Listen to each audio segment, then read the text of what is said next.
O bom servo. Onde está o sábio da terra, que já deu ao mundo tanta alegria quanto a carinhosa Maria de Magdala?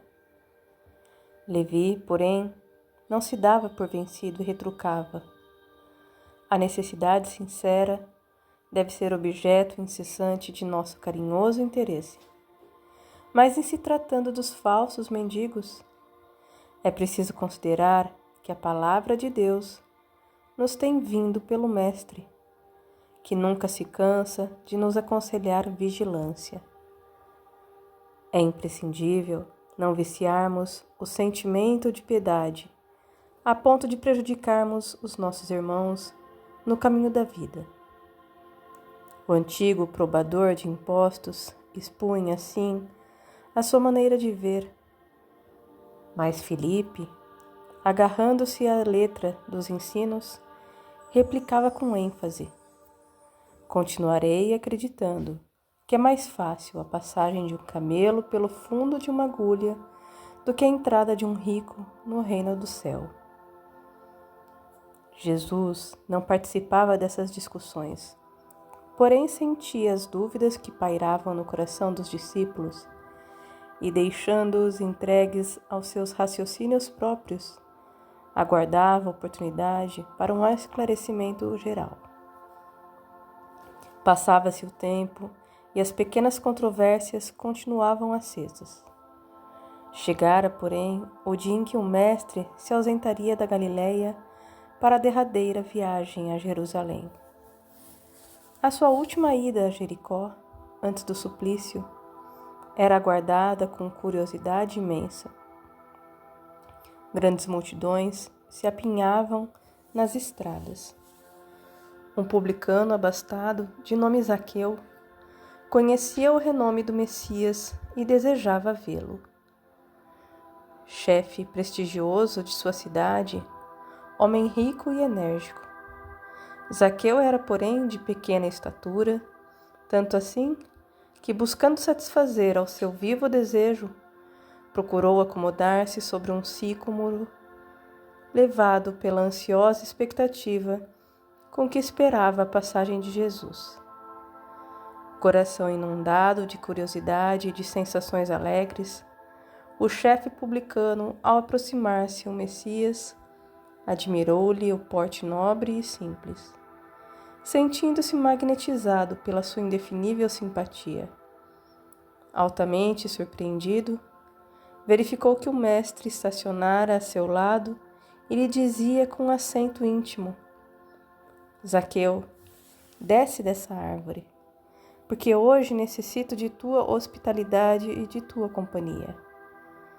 Sem que pudesse traduzir o que se passava em seu coração, o publicano de Jericó desceu de sua improvisada galeria, possuído de imenso júbilo. Abraçou-se a Jesus com prazer espontâneo e ordenou todas as providências para que o querido hóspede e sua comitiva fossem recebidos em casa com a maior alegria. O mestre deu o braço ao publicano e escutava, atento, as suas observações mais insignificantes, com grande escândalo da maioria dos discípulos. Não se tratava de um rico que devia ser condenado? Perguntava Filipe a si próprio. E Simão Pedro refletia intimamente: como justificar tudo isso, se Zaqueu é um homem de dinheiro e pecador perante a lei? A breves instantes, porém, toda a comitiva penetrava na residência do publicano, que não ocultava o seu contentamento inexcedível.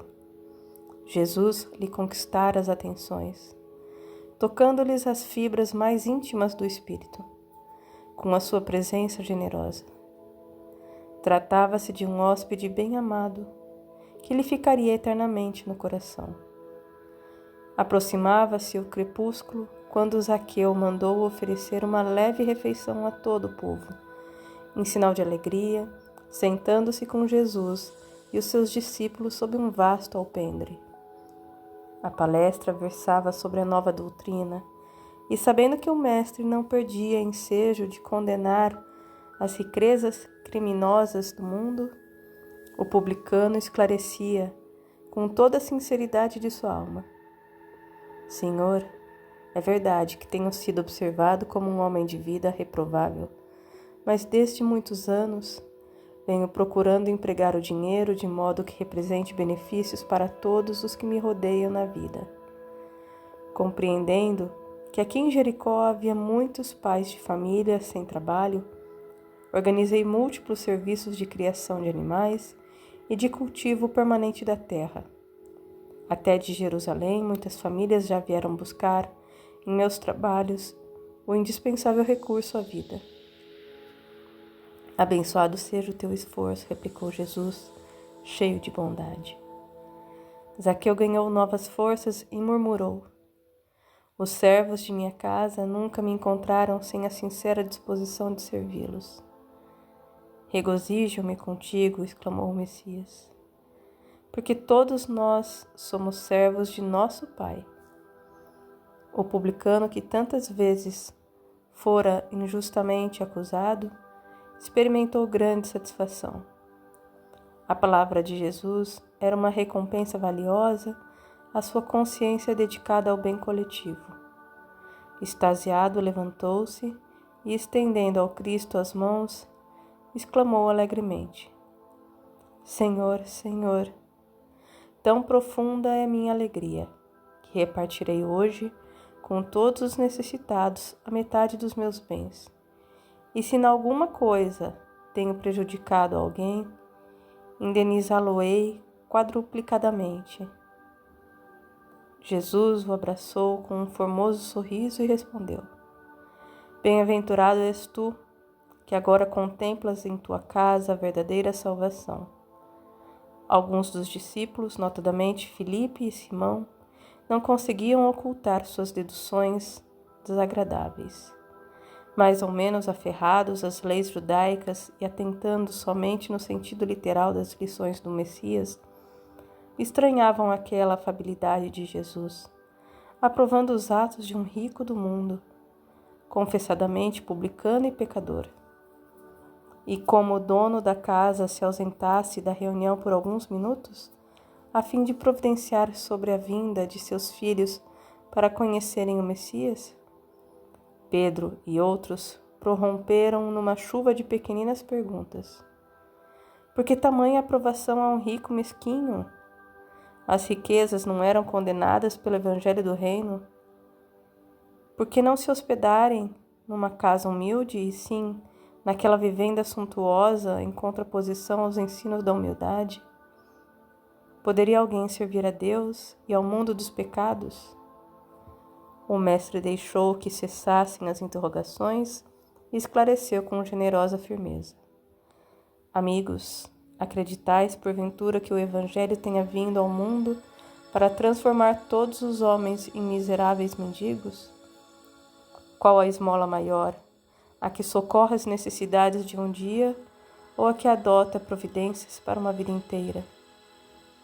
No mundo vivem os que entesouram na terra e os que entesouram no céu.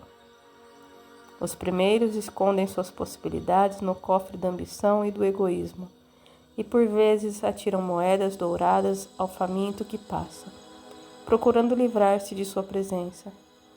Os segundos ligam suas existências a vidas numerosas, fazendo de seus servos e dos auxiliares de esforço a continuação de sua própria família. Estes últimos sabem empregar o sagrado depósito de Deus e são seus mordomos fiéis à face do mundo. Os apóstolos ouviam-no espantados. Filipe, desejoso de se justificar depois da argumentação incisiva do Cristo, exclamou: Senhor, eu não compreendia bem, porque trazia o meu pensamento fixado nos pobres que a vossa bondade nos ensinou a amar. Entretanto, Filipe elucidou o mestre: é necessário não nos perdermos em viciações do sentimento. Nunca ouviste falar numa terra pobre, numa árvore pobre, em animais desamparados? E, acima de tudo, nesses quadros da natureza a que Zaqueu procura atender, não vês o homem, nosso irmão? qual será o mais infeliz? O mendigo sem responsabilidade, a não ser a de sua própria manutenção, ou um pai carregado de filhinhos a lhe pedirem pão? Como André o observasse, com um grande brilho nos olhos, maravilhado com as suas explicações, o mestre acentuou: sim, amigos, ditosos os que repartirem os seus bens com os pobres, mas bem-aventurados também os que consagrem suas possibilidades aos movimentos da vida, cientes de que o mundo é um grande necessitado e que sabem assim servir a Deus com as riquezas que lhe foram confiadas. Em seguida, Zaqueu mandou servir uma grande mesa ao Senhor e aos discípulos, onde Jesus partiu o pão, partilhando do contentamento geral. Impulsionado por um júbilo insopitável, o mestre publicano de Jericó apresentou seus filhos a Jesus e mandou que seus servos festejassem aquela noite memorável para seu coração. Nos terreiros amplos da casa, crianças e velhos felizes cantaram hinos de cariciosa aventura, enquanto jovens em grande número tocavam flautas, enchendo de harmonias o ambiente. Foi então que Jesus, reunidos todos, contou a formosa parábola dos talentos, conforme a narrativa dos apóstolos, e foi também que, pousando enternecido e generoso olhar sobre a figura de Zaqueu, seus lábios divinos pronunciaram as imorredoras palavras: bem-aventurado sejas tu, servo bom e fiel,